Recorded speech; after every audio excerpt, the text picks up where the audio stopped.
Sarah worked double shifts at a small diner, barely making enough to cover her rent and support her young daughter. Every Thursday morning, she noticed an elderly veteran who would carefully count his coins before ordering the cheapest meal on the menu. His weathered hands and tired eyes told a story of struggle. Without telling anyone, Sarah began paying for his meals from her own tips, even on days when her own wallet was nearly empty. She watched quietly as his face lit up each time the cashier told him his meal was already covered. 3 months passed this way, until one rainy morning when two well-dressed strangers walked into the diner. They sat in her section, watching her every move. Sarah had no idea this ordinary shift would change her life forever. Hi everyone, welcome to Mystic Tales. Today I'm excited to share a new story with you. Sarah pulled her worn jacket closer as she walked through the early morning chill toward Riley's diner. The small restaurant sat on the corner of Oak and Main, its windows already glowing warmly against the dark sky. It was 5:30 a.m., and she needed to prep everything before the morning rush began. Inside, she tied her apron and started the coffee makers. The familiar scent of coffee beans filled the air as she wiped down tables and arranged menus.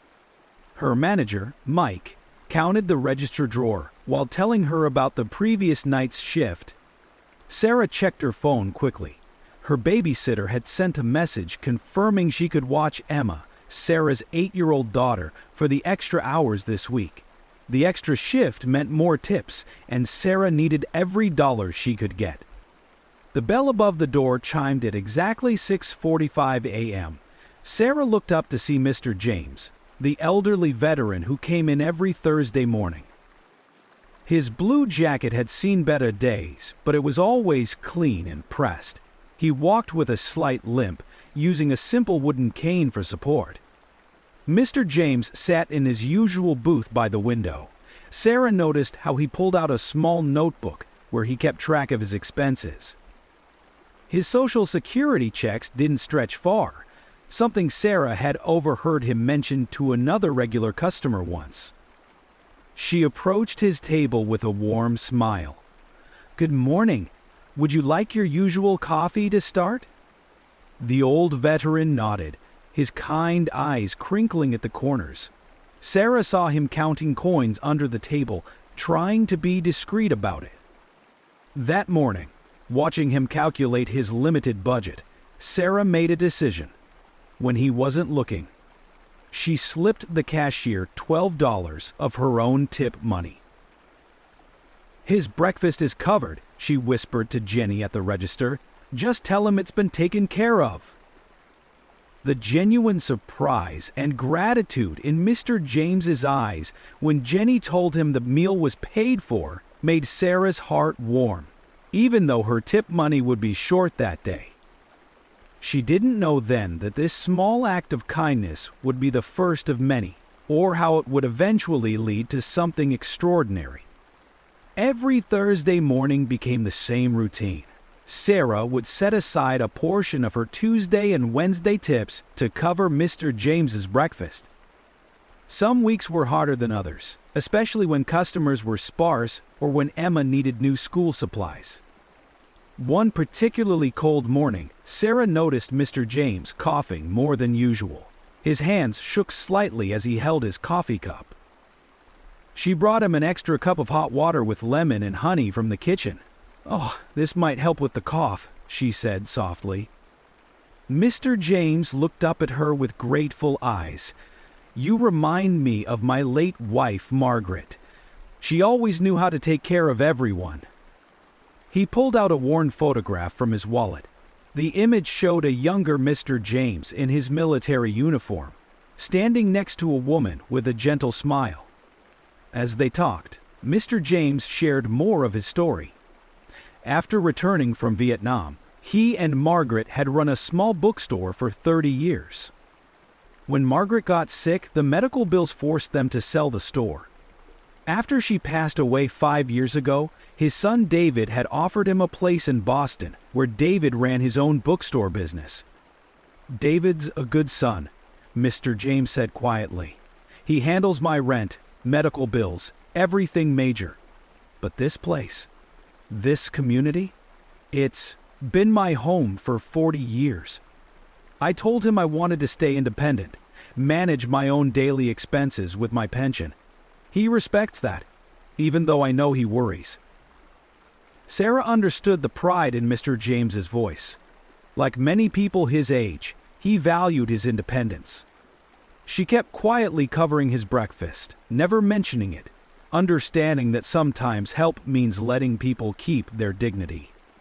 Other servers at the diner noticed Sarah's weekly routine. Jenny, the cashier, once offered to split the cost of his meal, but Sarah politely declined. "I can manage," she said. "Besides, my daughter Emma is learning about veterans at school. When I tell her about helping Mr. James, her face lights up." One Thursday, Mr. James didn't show up at his usual time. Sarah kept glancing at the door, worried about his absence.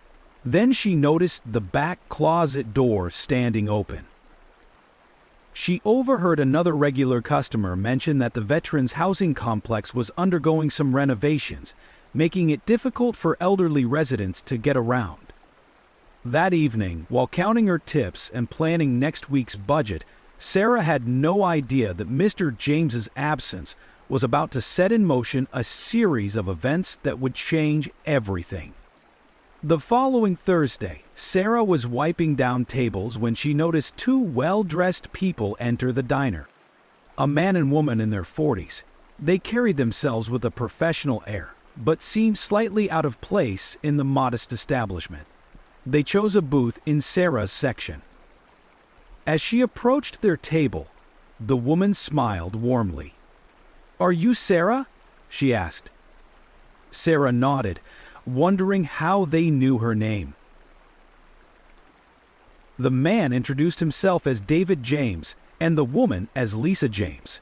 "We're Mr. James's son and daughter-in-law. We're here checking on Dad during the building renovations. Dad's staying with his neighbor for a few weeks while the elevator's being fixed," Lisa explained. "When we offered to move him temporarily to Boston, he insisted on staying local. That's when he started telling us about this diner, and particularly about you." David pulled out his phone and showed Sarah a small notebook.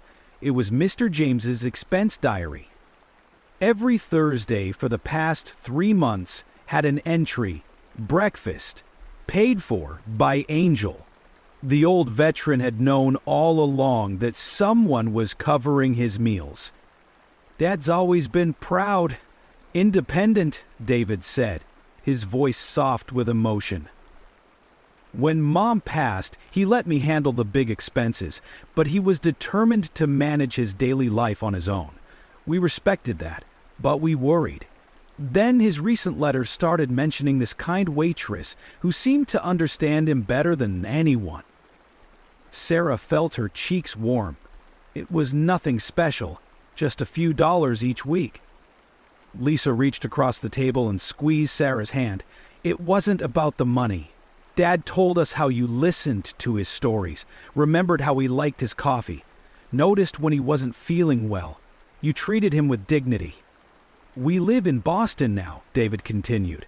"I run a small but successful bookstore chain, much like the one Dad and Mom used to have.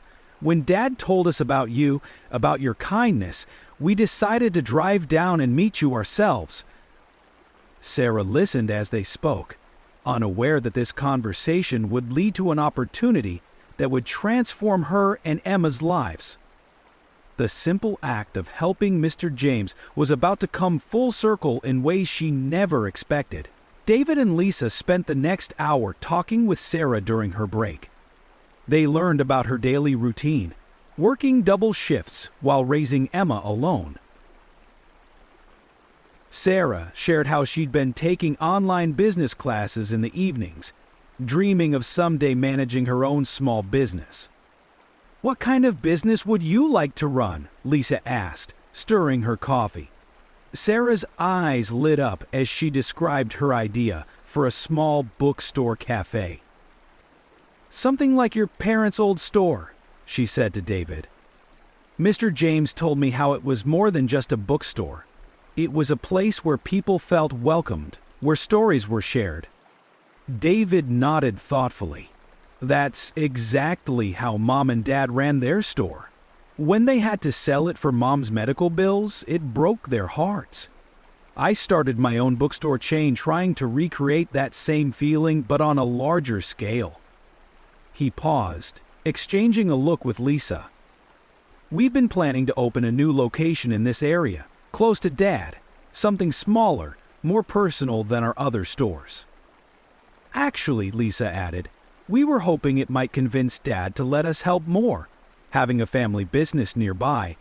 But we need someone who understands both books and people, someone who knows this community. Sarah listened as David explained their idea. The position would involve managing the store's daily operations, organizing community events, and creating the warm atmosphere his parents' store was known for. The salary was more than double what she made at the diner, with health benefits that would cover Emma's medical expenses. We've been interviewing candidates for weeks, Lisa said, but meeting you, hearing about your business classes, and seeing how you treat people, especially Dad, that's exactly what we're looking for. Sarah felt overwhelmed. But I don't have any formal business experience, she said quietly. David shook his head. You've shown more business sense and people skills than many qualified candidates. The way you've managed your tight budget, worked extra hours, and still found ways to help others, that says more than any resume. They arranged to meet again the following week for a formal interview. As David and Lisa prepared to leave, Lisa handed Sarah a business card. We'd like to help you transition. Take some time to think about it. We can work around your schedule for training. That evening, Sarah sat at her small kitchen table, looking at the business card while Emma did her homework. The possibility of a better life seemed within reach, all because she'd chosen to help someone in need. 3 months later, Sarah stood behind the counter of the newly opened Cornerstone Books and Cafe. The store honored the legacy of Mr. James's old family bookstore while adding modern touches.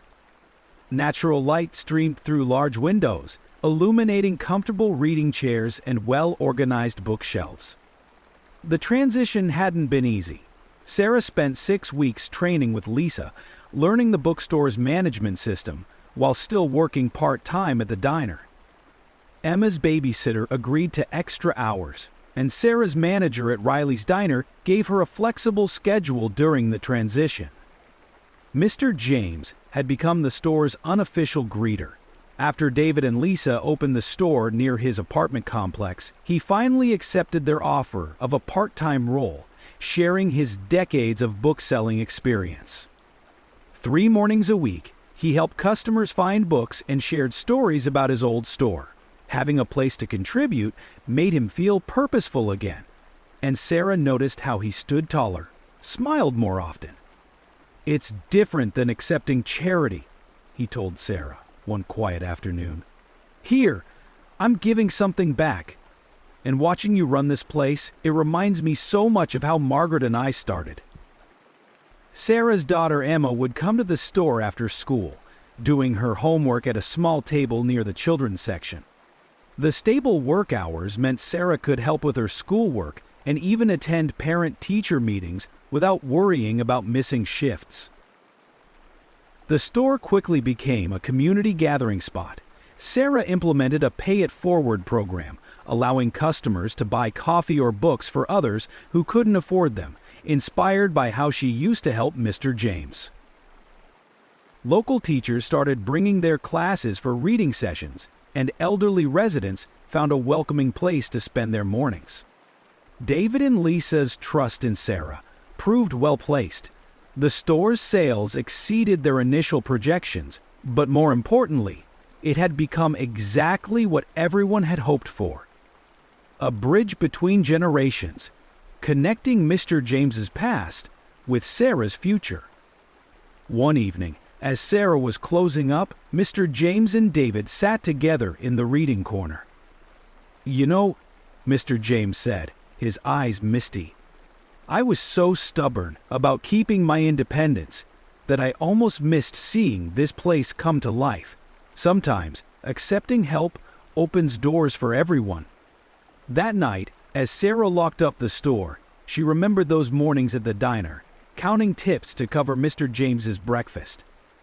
A small act of kindness had grown into something she never could have imagined, changing not just her life, but touching her entire community. And somewhere, she thought, Margaret must be smiling down at her family's legacy, living on in such an unexpected way. Loved this story? Tap that like button and subscribe to Mystic Tales for more. Let us know how this story made you feel with a single word in the comments.